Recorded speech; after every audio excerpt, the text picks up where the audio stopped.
Albert, welcome to Validated. Hey, Austin. Good to be here. Yeah, I want to talk about a lot of things today, but I want to start out with GameFi and blockchain gaming as a category. This has been something hmm people have been talking about for a very long time. I think this is one of the sort of, it's not quite the OG use case that payments is, but it's up there as sort of, we need to decentralize games. Blockchain can really play a huge part in this. The thesis has been true for a very long time, but it's felt like blockchain gaming is going to come next year for probably the last 4 years. So where actually are we right now in the journey of GameFi and blockchain gaming? I think we're getting really close. For us over here at Genopets, we've been building since 2021, and there is a lot of other projects that built alongside us, and with different philosophies on what Web3 means for gaming. There are people who believe that Web3 should be completely on-chain. So these are, I think, games that are called fully on-chain worlds. Um, those have their own place, and those skew towards um, the audience that are Web3 native. For us at Genopets, we believe that the main use case of Web3 game and gaming and consumer applications in general is the flywheel effect when the users become both the demand side and the supply side of the business. So in the case of games, we think that it means instead of buying these game items, in-game assets from game publishers, players are buying them from other players, and players are creating it themselves. And that's how you create a flywheel effect. Because prior to Web3, most games, all games in general, have the model where the publishers create items, create in-game assets and content, and then consumers do one thing, and they just consume it and buy. And I think that's great, and it works well for a lot of the games out there. But for Web3 gaming, we're turning this around, and we call this the player-owned economy. Yeah, so I want to get into a lot of how this works because I think we all know. I mean, one of my early experiences with online games was buying World of Warcraft gold from eBay, which is a very funny experience. Right, but that's 20 years ago, Yeah. effectively. Um, you saw games like EVE Online be able to create, very long tail, like almost decade long game experiences because there was a company printing money in the middle there getting revenue. The Second Life, I'm not sure if it's still around today, but it had quite a run because it had a hybrid model where some of the revenue went to the people in the game and some of the revenue actually went to sort of the game developer side of things. So uh, in this world of players transacting with players directly, how do you deal with the, quite frankly, logistics and long-term economics that games still need servers and game developers still need to exist to keep the games going? Yeah, so we don't. I think that's the dichotomy. There is basically what I mentioned before. Yeah. Are we talking about games that are fully on chain, or games that use Web3 as a conduit for the in-game economy? And for us, we believe in the latter. So I will speak to the latter. And I don't think for Genopets or other games in our category, we believe that the game should be fully decentralized. I think there's still a role for the publisher to manage servers, to create the mobile game or the desktop game for people to consume. Now, the difference is with Web3 economy, there are a few things you can do. You could have token governance for the content.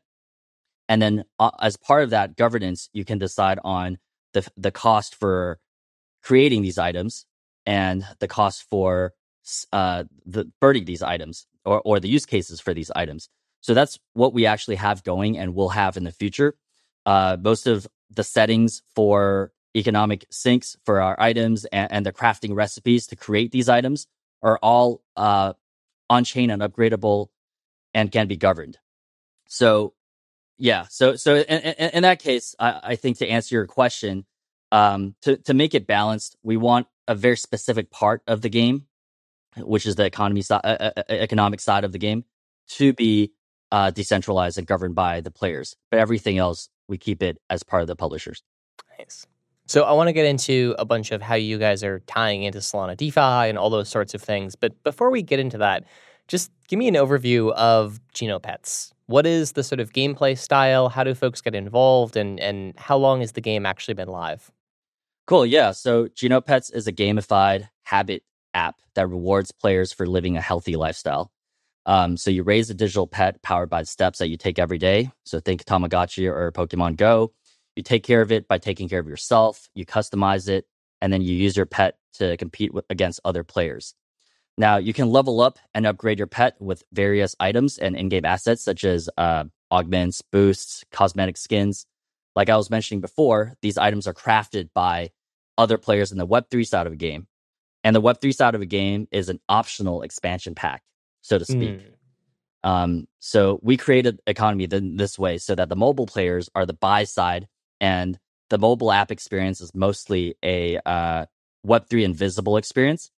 And then there's a Web3 crafting side that's on our website where you can play to earn, and you can craft and mint assets to sell to the wider player base. And that part is optional. I want to get into how that works. I think your instinct there of like we have to abstract away a lot of the Web3 side to get consumers engaged is super right. I think that's what we've seen. StepN had a similar approach, which was quite successful. We've even seen a lot of folks like Baxis having a very similar approach where they're doing something very different with whiskey as an asset class, but the Web3 part of it is sort of abstracted away. So talk to me a little bit about that interface between the folks who know this is built on blockchain, they know how it works, they're, storing their digital assets in actual blockchain wallets, and the folks that are downloading it thinking it's sort of any other classic, Web 2 mobile game experience. Yeah, so we've made our mobile app, like you said, completely Web3 invisible. It passes any other app. The only difference is when you go into the shop section of the mobile app, you're buying from other players, not from the publisher. So the idea is that most consumers of mobile apps don't need to or even want to understand the complexity of setting up their wallet, making transactions on chain, etc., until they're absolutely ready. Yeah. So the experience feels like this. And the mobile app, there's no crypto. You go in when it's your first time, you summon your Genopet, you start taking care of it. When you want to start upgrading your pet or buying food for your pet, we have an in-game currency called qubits, which is basically a wrapped version of USDC. But the players don't really know that. It just looks and feels like any in-game currency for other Web2 games.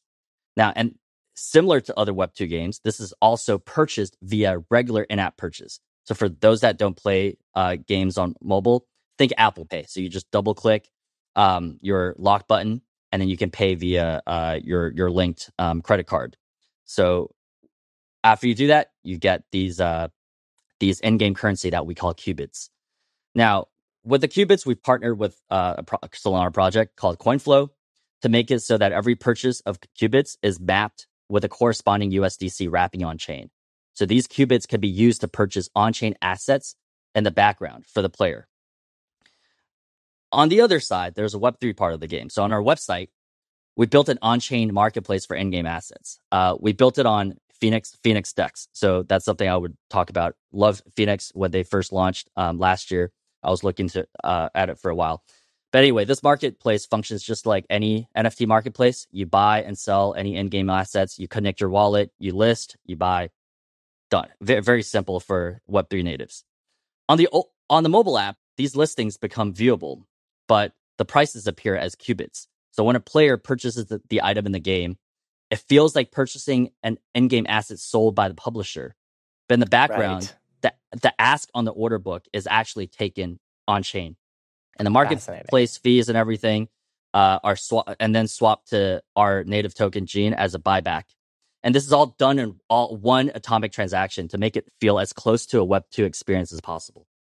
So how much of this is intentional design choice, and how much of this is dictated by the duopoly of app stores? That's a really, really good question. I think it's a little bit of both, but the duopoly of the app stores plays a significant role in us making qubits a in-app purchased currency. I think without the App Store or Google Play Store rules, what we would probably still go this way. But the difference is, instead of in-app purchase, we probably would just ask them for their credit card, or use MoonPay or some kind of on-ramp for it. Right, because there's effectively a 30% tax on the qubits. Correct. So the qubits that you get, that is correct, and it's really great that you mentioned it right away. So the qubit serves as a interface in which you kind of abstract that away, right? So the qubits are not one-to-one to USD. So when you're buying, I think $2 of qubits, you're getting 4,000 qubits, and we have our internal way of mapping that to USDC. But essentially, when you do that, you're getting taxed by the App Store of 30%, and that's taking out. And so the qubit component, there's nothing blockchain about that. That's just any old in-game point system, correct? It's yes and no. So like as part of the mobile experience, it's just like points, but in the back end, we actually use CoinFlow to create these credits on chain. So every time it happens, we wrap USDC. Okay. We wrap USDC in a custom account that we can then use to compose transactions later.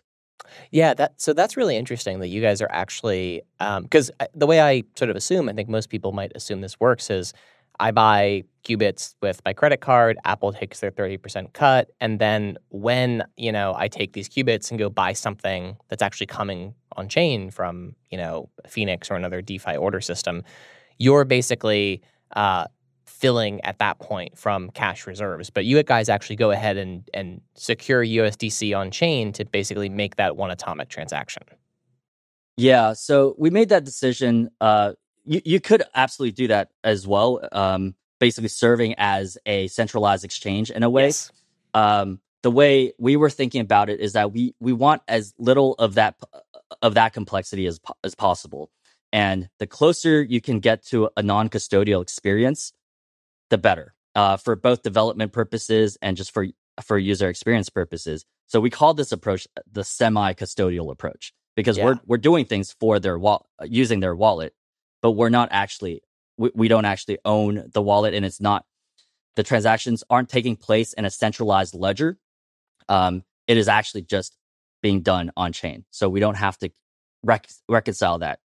And that and after what FTX happens, we really think that's the way to do things, as if you can make that happen.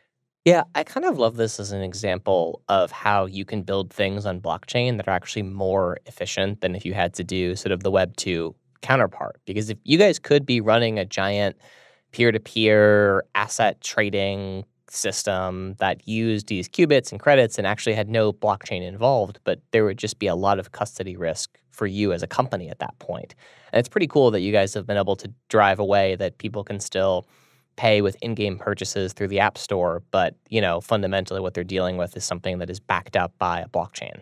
Yeah, we really think that's important. I've been in this space since 2017, and for the longest time, we're talking about how do you make the user experience friendly for Web2 players, because having to buy tokens and having to set up a wallet is a lot of barrier to entry. So to get that through, you have to dangle like the earning side of things in front of them. So you have the incentive to actually go through all of that.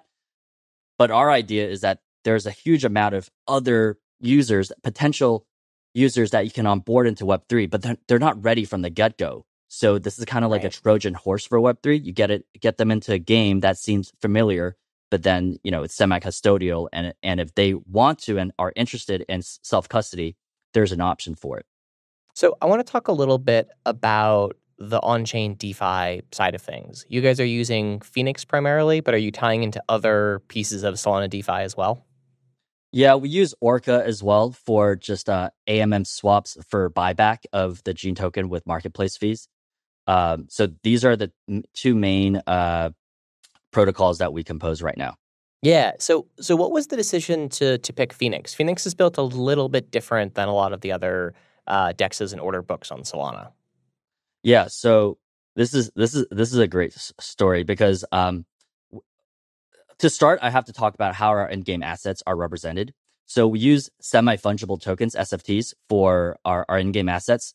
These are slightly different from NFTs, non-fungible tokens, in that there are many of the same one. And we use this for in-game assets because in the gaming world, there are a lot of items that are indistinguishable from other versions of itself, right? For example, if you have a golden ticket, then every other golden ticket is actually the same, aka fungible with itself. So there's really no need to create a massive amount of NFTs if they all represent the same thing, and it makes it a lot easier to compose in DeFi. This is actually also standard. It's also called fungible asset. It's a standard set by one of the standards set by Metaplex, and also the digital assets API, the DAS API. Yeah. So because we've made the early decision to represent our in-game assets as semi-fungible tokens, we had very limited options for creating the marketplace. We couldn't use a regular NFT marketplace. And back in 2021, when we started, Serum was the only real option.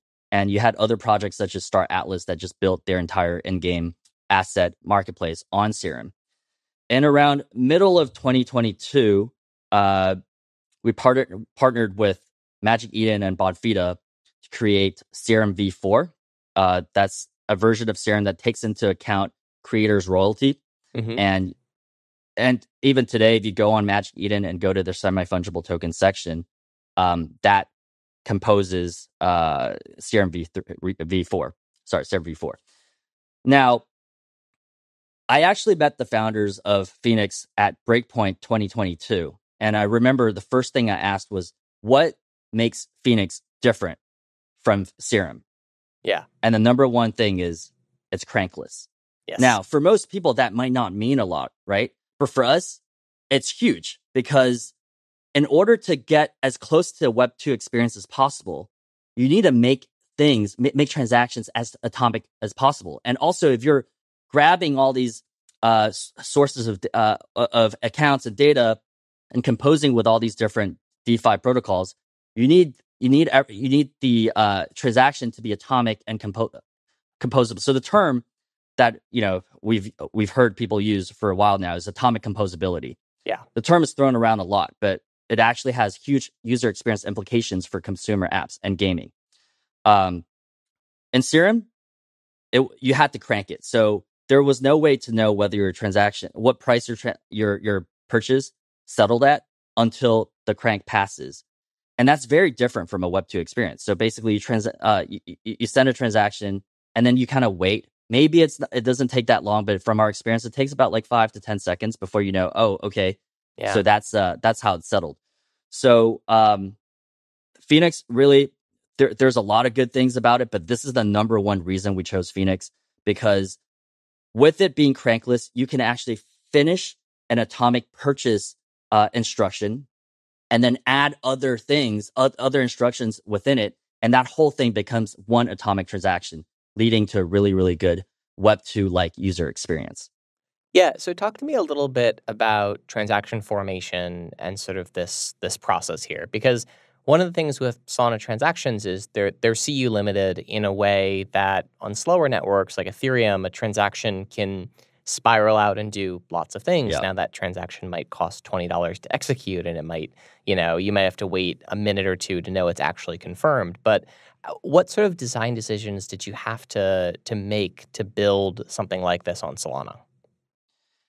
It's interesting that you mentioned compute budget, because we've been building since 2021, and we were growing while Solana was growing as well. Yeah. Solana in the past 2 years have made so many improvements that facilitated the ability to do atomic transactions. So in early 2022, the main bottleneck was compute budget, because at that time there was no compute budget increase instruction. It was feature gated until I think middle of 2022. Yeah.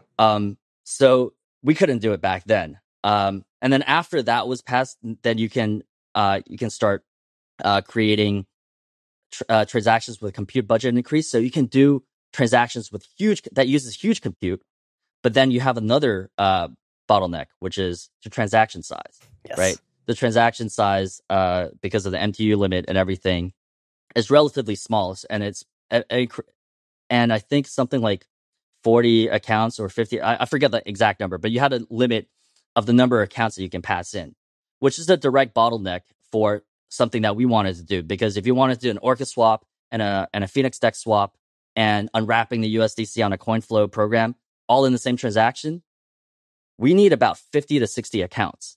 And that's just not possible. Right. So later on, as you probably know where I'm going with this, version 0 transactions came along, and you're now able to use lookup tables to decrease the size 32-fold, right? So any account that's on your lookup table now takes 1 byte instead of 32 bytes.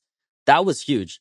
As soon as that happened, that's when we realized, okay, this is possible to create like one transaction that uses a swap on Orca, a swap on Phoenix, and an unwrapping on CoinFlow. So that was really exciting for us, and that was the moment we realized, it's only possible on Solana. Love it. So what is not possible today on Solana that you wish was? Yeah, that's a really good question. I think there's a lot of room for improvement. I wouldn't say it's impossible, but the biggest pain point right now is how composability works, right? So when we compose, when you want to interact with another program right now, you basically need their SDK. You can't just go take their IDL and just do things with it, because account resolution is really a problem, right? Yeah. Like, you don't know what these accounts are. The SDKs usually will help you figure that out, or their documentation. So that's different, because for me, I also built on EVM back in the day. That's not something you need to even think about. So I think that's a huge pain point. And also serialization of the data. Right now with Anchor, it's a lot better. Most of the protocols just use Borscht, but then when it comes to Phoenix Dex is built with native Solana. So then it's not hugely different, but then we have to actually, when we were composing it, we had to actually study how the data was serialized and deserialized and compose it that way. This is really interesting because since Solana has been making such big waves in the Web3 world, there are a lot of projects coming over, and I'm advising a few friends and other partner projects to come on. And the number one thing they ask about is how do you do CPI? And it's kind of those things that when you've been in the ecosystem for so long, this is like something that you're just used to. But then when people point out how crazy it is that you have to actually go and read the code of the protocol you're trying to compose, and fully internalize it before you can start using it, that's kind of crazy. And I know, like, I said all of these things, and it's probably obvious what the solution is, which is runtime v2. So I'm excited for what that entails. Format too. Yeah. Exactly. Yeah, I mean, it's really interesting to sort of like hear you talk about this, because I mean, one of the reasons people love Anchor is it solves, or it makes some of these problems easier. But the downside of Anchor is the performance hits. It's not as performant as, building something natively in Solana code. So runtime v2 is absolutely one of those things that will sort of work towards making this better. But it's also interesting to see sort of how much of this you guys have still been able to build, even with some of these challenges in cross-program invocations. Yeah, I think the main difference is that the barrier for CPI is much higher, right? Like, it takes internally, we actually have engineers whose full job is to figure out the CPI. And I'll be like, okay, you know what? I want to compose this protocol. Please figure out the CPI. Tell me what accounts I need to put in, and then we'll create an internal SDK or an internal library, and that's all I have to do, right? So I think getting rid of that barrier would make composability or just projects working together much faster. Yeah, I can definitely see that. Yeah, I mean, I think runtime v2 is probably still a year away, but it's going to be a while, but but there's a lot of work nonetheless going into it, which is, I think, something we're all kind of excited for. So to sort of hard pivot a little bit here, talk to me about user acquisition. This is one of the things that we hear routinely from games, not just Web3 games, but user acquisition is hard, that there's a pool of gamers that in some ways is growing, but is also not growing at the pace that it used to be. So how are people, especially folks who are not blockchain native, discovering Genopets? Yeah. So for us, I think first of all, you're absolutely right on that front. I think in gaming in general, user acquisition, especially after Apple's change in ad policy, Yeah. has been really, really difficult. And at the same time, gaming in general is just becoming a really saturated industry. So it's hard to get the eyeballs, right? Yeah. So Web3, a huge part of why Web3 is important for gaming, I personally believe, is the evangelizing of the game. Once players feel like this is a game that they are part owners of. So I wanted to just get that out of the way first, because there are ways to do user acquisition still in this day and age that doesn't involve Web3 or incentivization via rewards, but it's a lot more difficult. What we've constantly found is that players that come in and who are Web3 adjacent or Web3 curious, and then later on creates a wallet, our data show that they retain a lot better and tend to spend more money. Interesting. So as a result, I think the hard answer to that question is that Web3 is kind of the answer. But then at the same time, we can't fully rely on it, because there's a lot of players out there that don't believe in Web3 as a concept, and they need to be converted. So from that point, from that perspective, Genopets, for us, we're not really 100% a mobile game. We are actually a consumer habit app that takes the medium of a free-to-play game to help you live a healthier lifestyle. So for us, we don't for regular user acquisition, we're not exactly competing for eyeballs in the gaming world. We're also competing for eyeballs in the self-care world, the wellness industry. And we've realized that we haven't fully we haven't fully tapped into that, but we've seen a lot of the message resonates with a lot of people.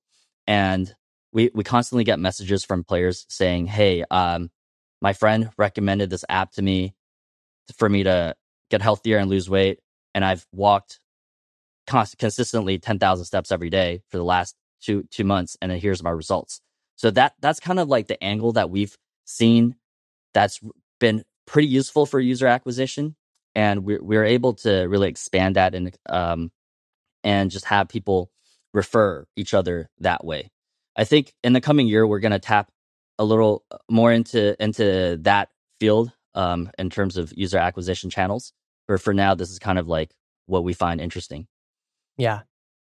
I want to kind of ask you a little bit of a question out of left field. Rabbit released this device they're calling the R1. And it's sort of a rethink on what the smartphone interface could be. It's they describe it as removing the app-centric model and switching to an LLM or an LLA, large language action model for interfacing with technology.